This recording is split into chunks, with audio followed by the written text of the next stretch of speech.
Mali, l'armée a le contrôle de la situation. L'armée malienne a déclaré, hier, avoir le contrôle de la situation à Bamako, après une tentative déjouée d'infiltration de la part de terroristes dans un complexe de la gendarmerie. Le ministère de la Sécurité a fait état d'attaques terroristes contre des points sensibles de la capitale, dont l'école de gendarmerie. Des opérations de ratissage sont en cours, selon l'armée. Elle appelle la population à garder son calme et à éviter certains secteurs. Bamako, habituellement préservé des attaques quasiment quotidiennes dans certaines régions du pays, s'est réveillé au bruit des tirs et des déflagrations. Des tirs sporadiques se faisaient toujours entendre en début de matinée. Des hommes armés non encore formellement identifiés ont attaqué ce matin au moins un camp de gendarmerie de Bamako, a expliqué un responsable de gendarmerie sous le couvert de l'anonymat. L'aéroport de Bamako est momentanément fermé face aux événements, a annoncé un responsable aéroportuaire, sans se prononcer sur la durée de cette mesure. Les coups de feu d'intensité variable, entrecoupés d'explosions, ont commencé vers 5 heures du matin. Une fumée noire s'élevait au lever du jour d'une zone proche de l'aéroport.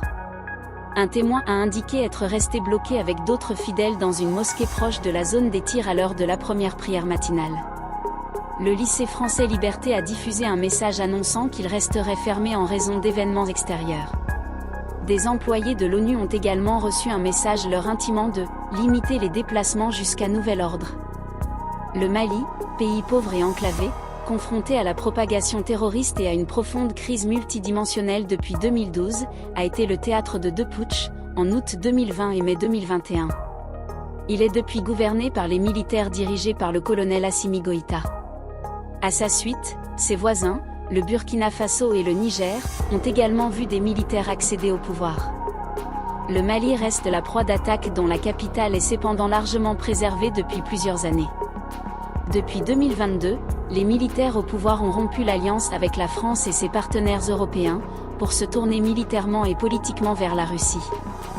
Ils ont multiplié les actes de rupture, poussant vers la sortie la mission de l'ONU MINUSMA et dénonçant l'accord signé en 2015 avec les groupes indépendantistes du Nord, considérés comme essentiels pour stabiliser le pays.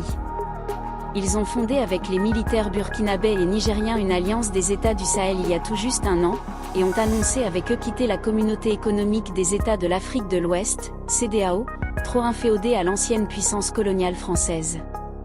Les autorités maliennes restent confrontées à de lourds défis, non seulement sécuritaires, mais aussi économiques, sociaux et structurels.